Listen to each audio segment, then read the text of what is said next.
The world needs dreamers, and the world needs doers. But most of all, the world needs dreamers who do. Now, I am a perpetual denizen of Facebook, and this little meme came across one day, and I thought, I can really relate to that. It made me think of something that I did when I was back in high school. In 1971, just outside of Stanton, down 81 from here, there was a forest fire on Potts Mountain that destroyed 1,600 acres of woodlands.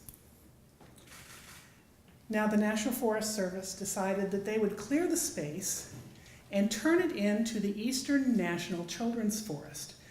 And to make it a particular point, they invited youth groups from a 4-state area to come and help reforest this space. So they cleared it all out, and they ground up what was left of the trees. It was just little columns of carbon from one place to the other. And they sent out the call. And 1,000 of us responded. Girl Scouts, Boy Scouts, campfire. We were a little nervous about the campfire people, since fire was what the problem was in the first place. But youth groups from all over sent their kids there. This was when Woodsy Owl was brand new. How many of you remember Woodsy Owl was about this big, give a hoot, don't pollute? Woodsy showed up to welcome us. So one morning, I got into a van with 15 of my closest friends, all of whom were 16 years old. And our Girl Scout leader, God bless Mrs. Paulette, can you imagine driving 15, 16-year-olds on a 3-hour trip into the woods? This was a brave woman.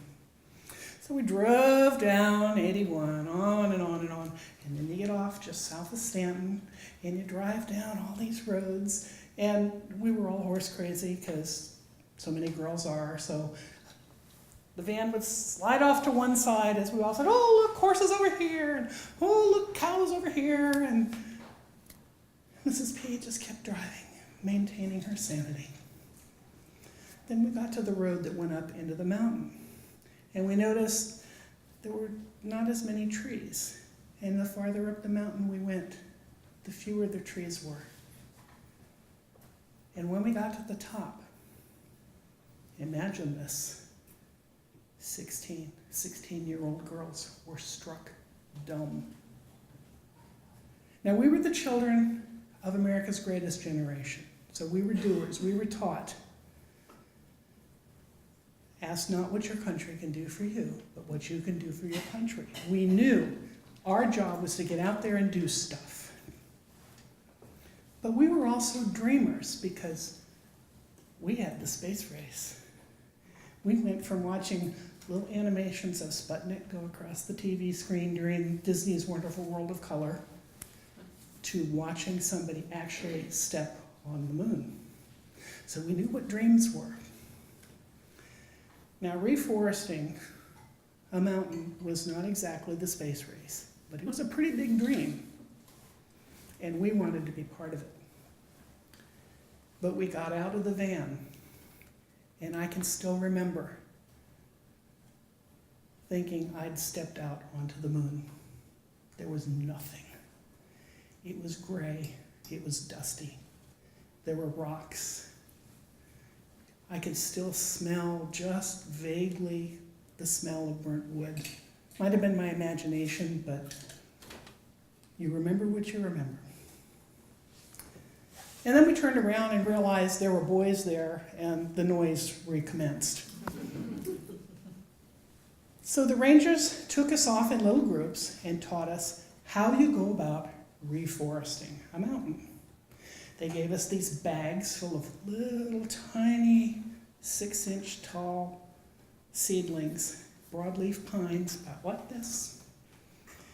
And they said, okay, ladies, take your shovel, push the shovel into the ground, push it forward, bend over, put that little seedling down in the hole, pull the shovel back, tamp it a little, and water it.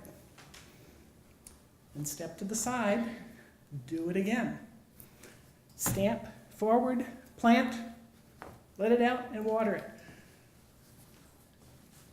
And he said, okay, you've got that acre. And off we went. We figured out pretty quickly that if somebody else does the actual planting in the ground, you don't have to do as much bending over. We were 16, but we were actually pretty smart. And we did it for the next 6 hours. At the end of that 6 hours, we were dirty. We thought we knew what dirty was. We were dirty. And we were tired. And we were dirty. But we were pretty exhilarated. And we were dirty. But we were really proud. Because as we looked over this moonscape, we could see it had a little fringe of green all over it from all those little trees that we'd planted.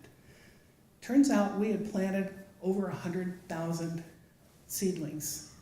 Not just my troop, but all of us there. I think I planted at least 200 or 300 of them myself, but no, who's counting? And we went back to our campsite, and remember I told you how dirty we were?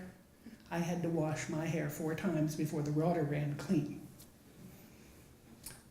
We packed up the next morning, and we drove back up 81 and came home, and went on to live our lives. Some of us finished college, some of us didn't. Some of us raised families, some of us didn't. We picked careers, we found things to do with our lives, and we just went on. We did get to see pictures about a year later of what it looked like. And you could see the seedlings were much higher. There was some scrub, and they had put up a concrete memorial to what we'd done. And there's a time capsule in there, and my name is in it. And they're going to open it in 2072, and I don't expect to be there for it. But I hope my grandchildren are. About 5 years ago, they invited us to come back. And this time, each of us got in our own vans. Mrs. P did not have to drive this time. And instead, we got the thrill of kids sitting in the back seat. Why do we have to do this? I could have stayed home. I could be at the pool right now. But when we got to the point where we were going up the mountain, we noticed the trees weren't thinning out. We got to the top of the mountain, and our little 6-inch seedlings were 40 feet high. Now, I couldn't point to the ones that I personally planted, so my kids were a little less enthusiastic than they might have been. We did get to see the monument, though, and it's gotten a little mossy over time, but so had we. And there's a beautiful path that'll take you back through the woods. If you like nature, they have pipsissewa back there, little tiny flowers. So we took our kids on these hikes. We did some cleanup. And it was just a really great experience. Now, the thing about dreams is sometimes they take a lot of work. Sometimes you get really, really dirty. But sometimes your dream is something that will last for generations. So be a dreamer. Your dreams are the gift that you bring to the world. But be a doer, too, because the best dreams are the ones that happen while you're awake. Thank you.